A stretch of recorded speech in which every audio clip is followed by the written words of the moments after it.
Welcome guys. In the previous video we will discuss about half wave rectifier, and in this video we will discuss a full wave rectifier. What is the difference between full wave and half wave rectifier? In half wave rectifier के case में जो आपको output मिलती थी वो half cycle में मिलती थी, इसलिए उसको हाफ वेव रेक्टिफायर बोला जाता है।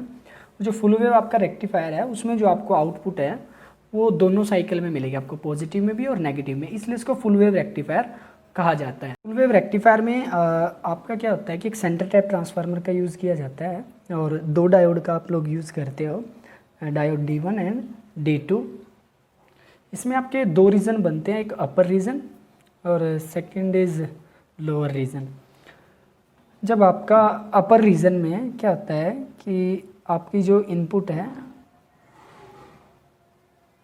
यहाँ पर वो पॉजिटिव होगी तो यहाँ पे नेगेटिव, ऐसे ही यहाँ पे पॉजिटिव और यहाँ पे नेगेटिव। तो अगर इस पोलैरिटी में हमारी इनपुट है तो उस केस में क्या होगा, अगर आपका पॉजिटिव यहाँ पे है तो उस केस में आपका डायोड D1 कंडक्ट करेगा क्योंकि आपका फॉरवर्ड बायस में होगा। तो जो आपका साइकिल बनेगा पाथ का वो ये बनेगा। मीन्स जब आपका पॉजिटिव साइकिल है तो उस टाइम पे जो आपका डायोड D1 है वो कंडक्ट कर रहा है। अगर हम यहाँ पे बात करते हैं तो ये नेगेटिव है और नेगेटिव पोलैरिटी होने की वजह से जो आपका ये डायोड है इनिशियल में रिवर्स बायस में होगा। तो अगर हम यहाँ पे बात करें, अगर पॉजिटिव साइकिल हमारा आया है तो उस केस में हमें जो आउटपुट मिली है वो D1 की वजह से मिली है। नेक्स्ट केस में जब हमारा नेगेटिव साइकिल आता है तो पोलैरिटी चेंज हो जाती है, यहाँ पे नेगेटिव, यहाँ पे आपका पॉजिटिव, यहाँ पे नेगेटिव, यहाँ पे पॉजिटिव। इस केस में क्या होगा कि जो आपका डायोड D2 है वो फॉरवर्ड बायस में होगा और जो आपका D1 है वो रिवर्स बायस में हो जाएगा। तो in case of negative cycle जो आपको आउटपुट मिलेगी वो ड्यू टू डायोड D2 के मिलेगी। ऐसे ही फिर आपका पॉजिटिव साइकिल आया तो फिर पॉजिटिव साइकिल में फिर आपका डायोड D1 कंडक्ट करे, ऐसे ये साइकिल आपका रिपीट होता रहेगा। अब जो हमारी इनपुट है वो हमारी क्या है, अगर हम उसकी बात करें Vi इज इक्वल टू आपकी है Vm साइन ओमेगा टी। जो इसका टाइम पीरियड होगा वो आपके पास होगा 0 omega t to 2 pi, means 0 pi 2 pi that is 3 pi. ऐसे ये आपकी वी आउट थी। During the positive cycle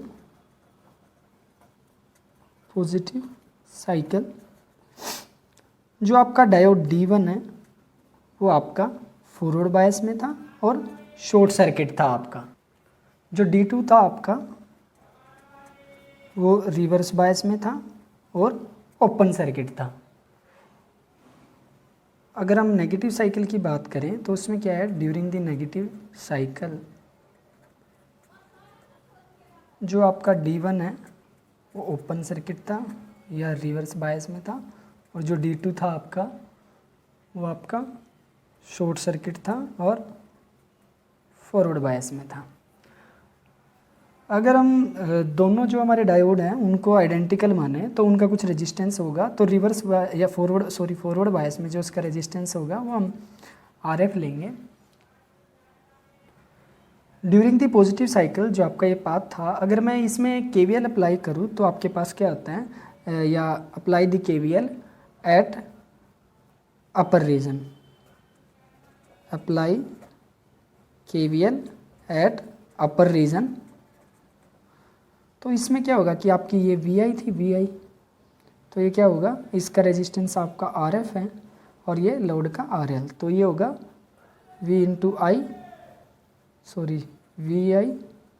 minus I RF minus I RL is equal to 0। अगर यहाँ से मैं Vi निकालूँ तो Vi इज इक्वल टू आपका हो जाएगा I RF plus I RL। अब अगर यहाँ से I की वैल्यू, I को अगर मैं कॉमन लेता हूँ तो ये हो जाएगा RF प्लस में RL। Vi is equal to this. अगर मैं यहाँ से I की वैल्यू फाइंड आउट करता हूँ तो I आपके पास क्या हो जाएगा, Vi बाय में RF प्लस में RL। जो आपका वी आई होता है वो इज़ इक्वल टू आपका वी एम है, V I is equal to V M. ऐसे ही तो ये I M is equal to आपका हो जाएगा V M by R F plus में R L, R F plus में आर एल। आउटपुट है वो क्या होगी आई एल इंटू में आर एल। अभी आपने जो आई है वो कैलकुलेट किया था, वो क्या था वी आई बाय में आर एफ प्लस में आर एल में आर एल। तो वी आई जो इज़ इक्वल टू था आपके V M, V I is equal to था V M R F plus R L into में आर एल। तो जो आपकी आउटपुट है वो क्या है V M into R F by R F plus में आर एल। तो ये जो आपकी आई है ये आपकी फाइनल आउटपुट आई है। ऐसे अगर हम नेगेटिव साइकिल में बात करें तो उसमें क्या होगा कि जो आपका लोअर जो रीजन है वो आपका होगा, उसमें जो आपका पाथ फॉलो होगा वो कुछ ऐसा होगा। अगर हम इस पे केवीएल अप्लाई करते हैं तो आपके पास इसमें जो करंट था आपका I1 था, तो या इसमें हम I2 कंसीडर कर लेते हैं, आप कुछ भी कर सकते हो। तो apply KVL at lower region. तो वी आई, ये आपकी वी आई इनपुट है, V I is equal V I minus I2 R F minus I2 R L is equal to 0। अगर यहाँ से हम I2 की वैल्यू फाइंड आउट करें तो आपके पास आती है V I by R L plus में आर एफ। तो जो वी आई था वो इज इक्वल टू आपका वी एम था, तो I2 की जो वैल्यू है वो आपके पास हो जाएगी वी एम बाय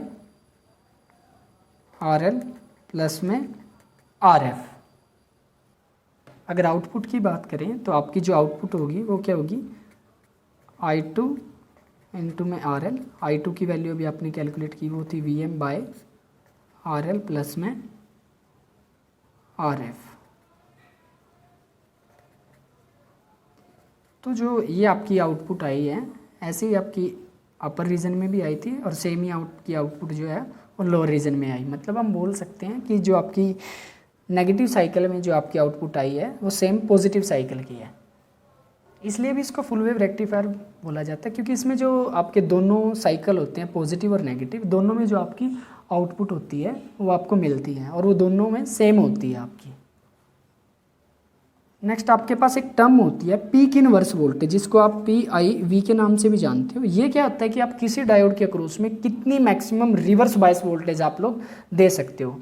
तो in case of full wave rectifier ये जो आपकी वोल्टेज होती है वो आपकी 2Vm होती है, मतलब इनपुट का 2 गुना। हमारी आगे कुछ जो टर्म्स हमारी होती हैं जैसे कि एवरेज करंट या एवरेज वोल्टेज या RMS करंट या RMS वोल्टेज, वो हम लोग नेक्स्ट वीडियो में करेंगे। तो आई होप आपको जितना आज पढ़ा है वो समझ में आया होगा। Thank you.